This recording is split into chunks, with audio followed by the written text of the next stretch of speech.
I think it's really important to have protected areas anywhere in Alberta when you can connect with nature and just experience nature. There's vast areas of the national parks that I haven't been into, and I love the fact that they exist, and I think it's important. Doesn't take, rocket science to know that when you've got more and more people, you need more and more wildland. I just would hate to have a future without wilderness.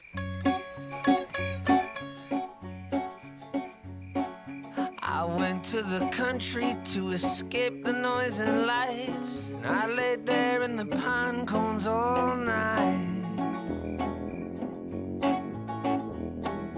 I woke in the morning and all the trees were gone. I got this sinking feeling, everything felt wrong.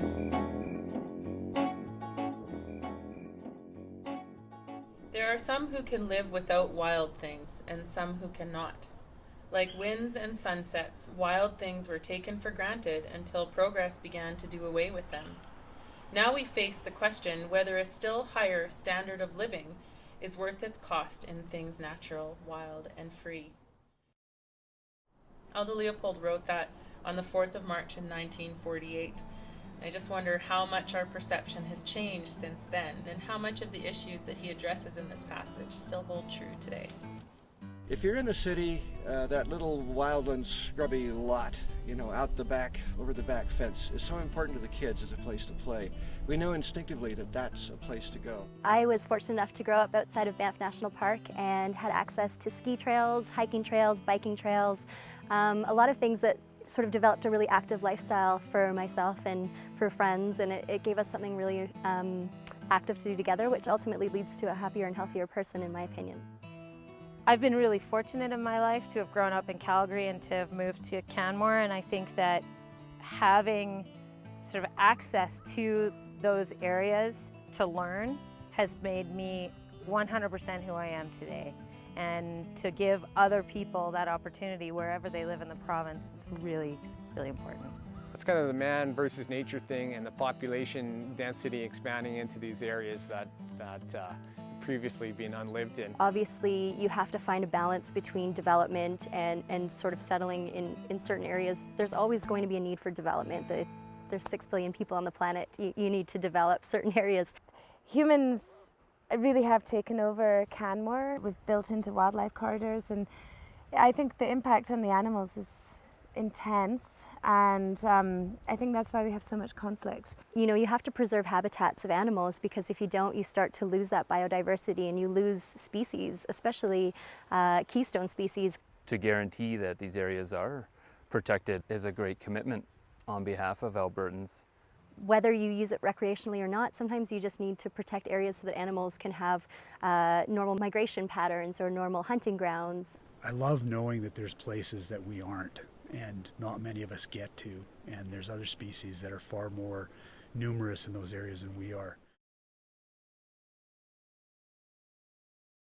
I hope that humans and wildlife can successfully coexist. I mean, in an ideal world, and that we don't just trample over the wilderness with our own, selfish human agenda. It's very ironic. I live at Grizzly Crescent in Canmore. We tend to name the places we take away from animals by the names of the animals who have lost the territory. It's ironic, it's strange. There's a threshold amount of human beings before we really start affecting the rest of the species. The most productive areas of an ecosystem for wildlife tend to be the valley bottoms and the river's edge. These are the same areas that people like to use to recreate in and to set up communities in. Grizzly bears need a very vast amount of space to satisfy all of their needs in terms of food, shelter, and mates. They have to have a natural range of movement, sort of moving throughout the parks in particular, and have a space to raise their young, gather food, just have their natural behavior. Because they need so much space, we often refer to grizzly bears as an umbrella species. So just imagine grizzly bears being the umbrella. They're at the top. They need 350 square kilometers sometimes of space to get all of their food and mates and shelter. In that 350 square kilometers lives a whole bunch of other animals who are using the same space. Those animals fall under the grizzly's umbrella. And under the grizzly's umbrella in Alberta is a lot of our iconic wildlife: wolves, moose, elk, deer, bull trout, warblers, chickadees, eagles, a variety of birds and fish, and all of those animals share the same habitat with grizzly bears. The biggest threat to Alberta's grizzly bears is the many roads that we have in the province. Once roads are cut into areas, exploratory roads, then it makes access possible and easy. Not that access isn't possible without roads, it's just there's a barrier of fatigue there, if you want to call it that. 80% of grizzly bears die within 500 meters of a road. We have a threatened grizzly bear population in Alberta. We have less than 700 bears on provincial lands.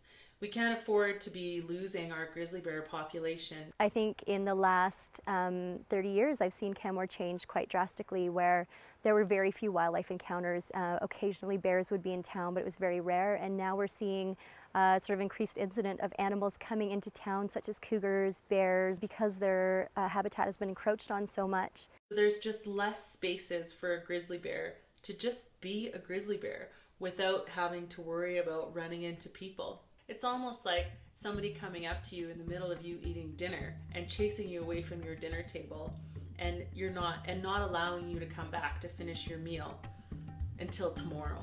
Well, maybe you're really hungry. Maybe that's not okay.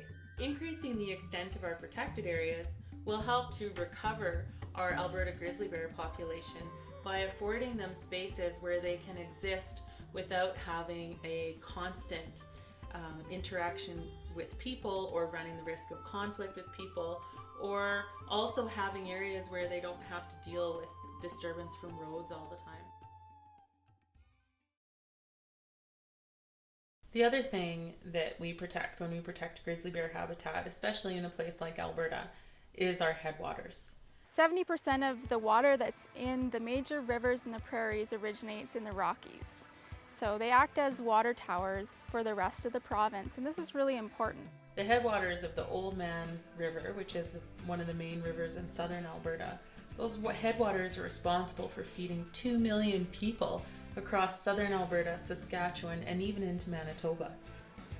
A watershed is it's the area that feeds into a river system. So when we look at a protected watershed versus an unprotected headwaters watershed, the difference between the two is largely in the activities happening in the two different areas. So in the headwaters of the Bow River in Banff, the vegetation is intact and the water is moving through naturally. If you look at an unprotected watershed like the Old Man, if there's logging happening or deforestation, what happens is it alters the timing of the hydrologic cycle. So you have the water that would normally be taken up by trees now runs off, so you have bigger chance of flooding.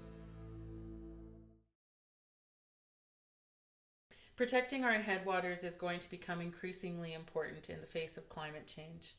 And we're already starting to experience the effects of climate change in Canada and in Alberta. Climate change is really the most daunting threat that we're facing as people.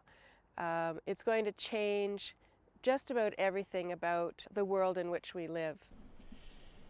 Climate change is upon us. This is not just an idea anymore.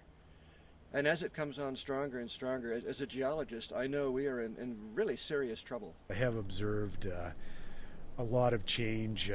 The change in glaciation is dramatic, and it's heart-wrenching because I spend so much time on them. And everyone thinks of glaciers as this thing that has this dimension here, and sure, it's easy to measure this dimension that's going back up the mountain.